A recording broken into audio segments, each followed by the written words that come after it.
Sabe, quando a gente pensa em celebrações, tipo aniversário, um feriado, Uhum, no fundo, é sempre sobre contar uma história, né? Sobre o nosso passado. exato. E a gente vai para um lugar bem específico hoje. Vamos para Harvard, no ano de 1913. Um cenário em tanto. Pois é.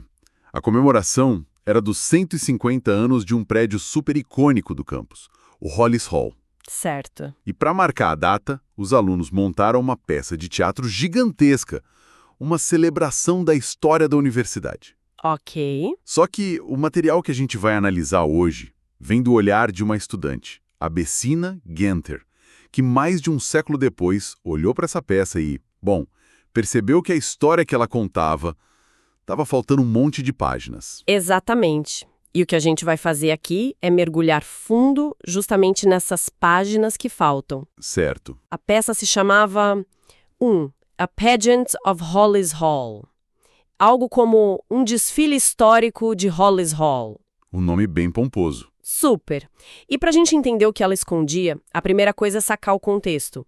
Ela foi, assim, 100% concebida, escrita, produzida e estrelada por homens brancos. Ah, claro. Eram os estudantes e recém-formados da elite de Harvard. Uma festa do Clube do Bolinha, basicamente. Exatamente. E o objetivo declarado era contar a história do prédio, mostrar como ele foi palco de momentos importantes, tipo... A Revolução Americana, né? As tropas de George Washington. Isso. Mas a pesquisa da Bessina mostra que o objetivo real era outro. Era usar a história do prédio para, sabe, ilustrar a imagem de Harvard. Se promover. Se promover, colocar a universidade no centro da narrativa de fundação dos Estados Unidos. A peça era sobre Hollis Hall no nome, mas na prática... Vamos começar a desempacotar isso. Se a gente tem essa peça gigante, só com homens brancos, a primeira coisa que eu penso é, bom, 1913 talvez nem tivesse mulheres em Harvard. Mas não era bem assim, né? Não era. Tinha a Radcliffe, que era a faculdade irmã, por assim dizer. Irmã, entre aspas, imagino. Muitas aspas. Uma irmã mantida a uma distância segura, sabe?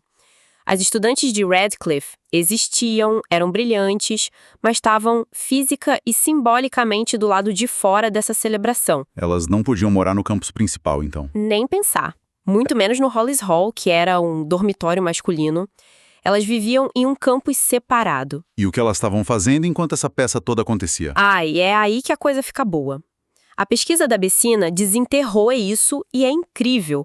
Elas não estavam paradas. Imagino que não.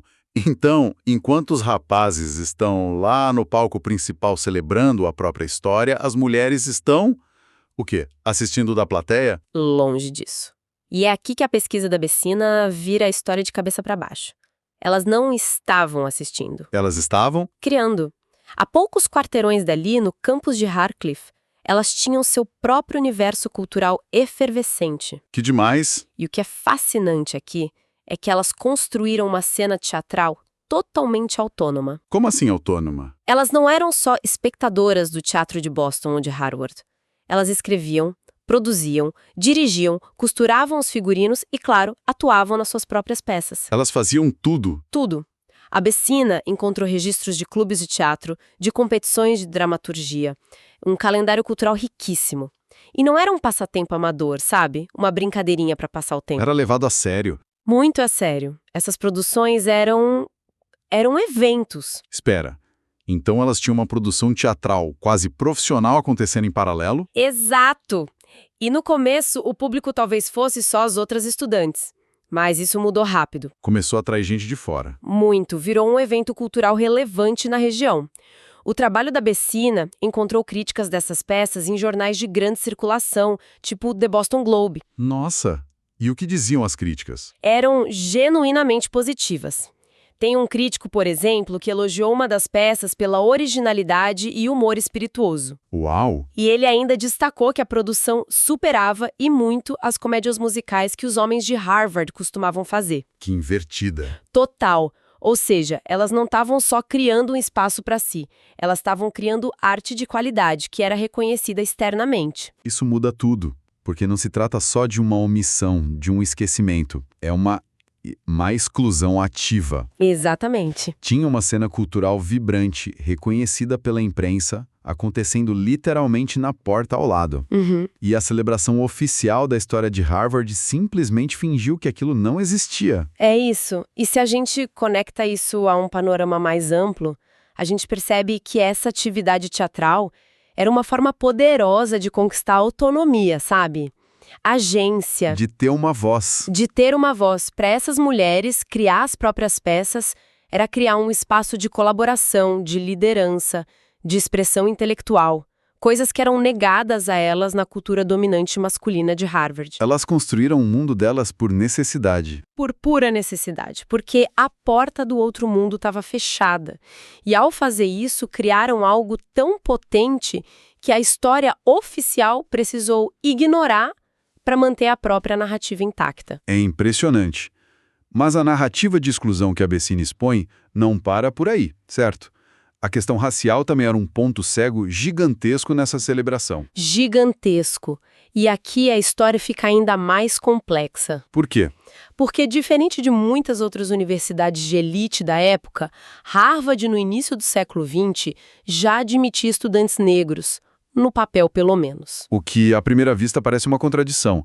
Eles poderiam até usar isso como um troféu, né? Um símbolo de progresso. Poderiam. Mas a peça de 1913 não menciona isso em nenhum momento. E por quê? Bom, a pesquisa da Bessina nos ajuda a entender, e isso levanta uma questão fundamental. O que significava ser admitido em Harvard naquela época? Certo. A admissão no papel não garantia de forma alguma a inclusão na prática. Era uma porta que se abria só até a metade. E onde é que essa porta se fechava? Na vida cotidiana do campus. O ponto central que a pesquisa revela é a política de moradia. Até a década de 1920, com a política sendo formalizada pelo então presidente de Harvard, A. Lawrence Lowell, estudantes negros do primeiro ano não podiam morar nos mesmos alojamentos que os estudantes brancos. Sério. E eles moravam onde? Eram forçados a encontrar moradia fora do campus, em pensionatos na cidade. Nossa, mas isso é uma hipocrisia tremenda, né? Tal. Porque a universidade se orgulhava, ganhava prestígio por aceitar esses alunos, mas aí, na prática... Na vida real do campus... A mensagem era outra, era tipo, olha, pode estudar aqui, mas não pertence de verdade. É isso. É precisamente isso. Era uma inclusão performática, que servia para a imagem externa da universidade, mas a experiência interna era de segregação. E isso impactava tudo. Pensa no que isso significa. A experiência de Harvard, especialmente naquela época, era forjada nos dormitórios, nos refeitórios, nos clubes sociais. Nas conexões. Exato. Ser excluído disso era ser excluído do coração da vida universitária. Era negar a esses alunos o acesso às redes de contato, ao capital social que era e ainda é uma das maiores moedas de troca de uma instituição como Harvard. Peraí, essa política era explícita? Ou era uma daquelas regras não ditas? Então, em 1913, na época da peça, era uma prática consolidada, mas que se tornaria política oficial e explícita poucos anos depois, sob a presidência desse Lowell. E ele defendia isso abertamente? Abertamente. Ele dizia que forçar estudantes brancos, especialmente do Sul, a conviverem com negros era indesejável e prejudicial à universidade. Que horror. Figuras como W.E.B. Du Bois, que foi aluno de Harvard, um dos maiores intelectuais do século, protestaram veementemente contra isso. Mas a política foi implementada mesmo assim. Então a peça acontece nesse exato momento de tensão. Exato, em que a exclusão estava se solidificando. Então celebrar a história de Harvard sem mencionar essa realidade era, mais uma vez, um ato deliberado de apagar uma parte bem inconveniente da história. E a Bessina vai ainda mais fundo, né? Ela vai.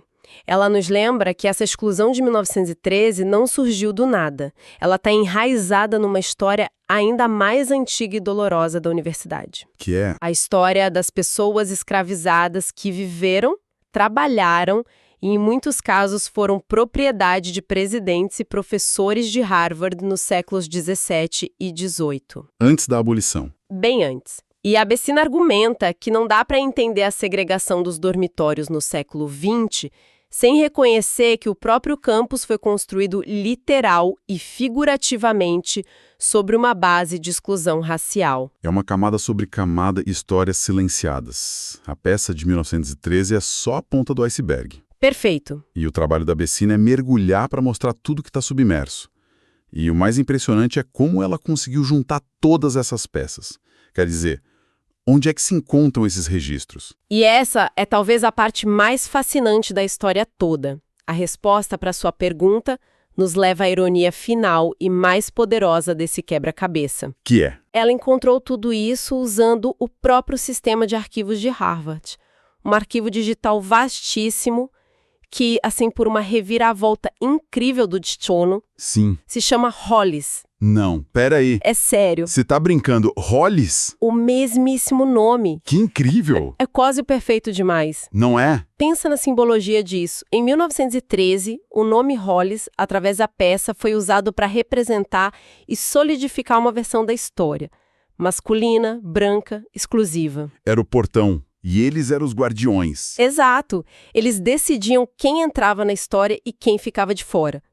Mais de um século depois, o nome Hollis, o arquivo, se tornou a chave que abre esse mesmo portão para todo mundo. O nome que simbolizava a exclusão agora é a ferramenta da inclusão. Exatamente. A narrativa que a peça tentou fixar, congelar no tempo, agora pode ser reescrita, expandida e corrigida usando uma ferramenta com o mesmíssimo nome. É uma demonstração brilhante de como os arquivos não são só repositários passivos de informação, né? De jeito nenhum.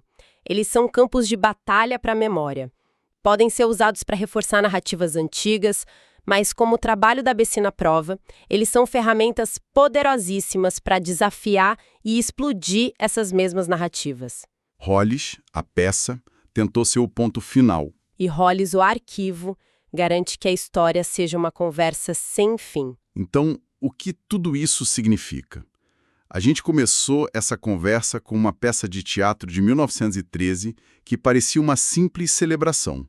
E o que a gente descobriu foi uma história muito mais profunda sobre memória, poder. E sobre as narrativas que a gente escolhe contar versus as que a gente escolhe ativamente esquecer. É isso. E reforça uma ideia fundamental. A história oficial, seja de uma universidade, de um país, é sempre um ato de seleção. Alguém, em algum momento, decidiu o que era importante e quem merecia ser lembrado. E o nosso trabalho é investigar as lacunas? É investigar os silêncios e fazer a pergunta crucial. Por que eles existem? Quem se beneficia quando essas outras histórias não são contadas? Uma das coisas que eu achei mais legais sobre o Projeto Bessina é a forma como ele foi apresentado. Foi descrito como um álbum de recortes. Sim, eu adorei isso. Ela pegou o roteiro original da peça e literalmente começou a colar coisas nas margens. Fotos das atrizes de Radcliffe, recortes das críticas. Trechos de cartas de estudantes negros protestando. Ela preencheu os silêncios. Exato. É uma metáfora perfeita para o trabalho do historiador. Ou para qualquer pessoa curiosa, na verdade.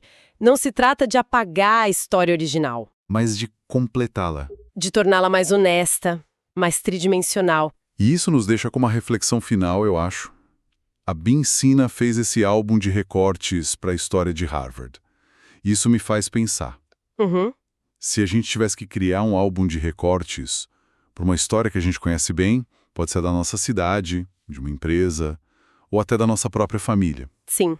Que pessoas, que perspectivas, que eventos a gente teria que adicionar nas margens para que o retrato ficasse verdadeiramente completo.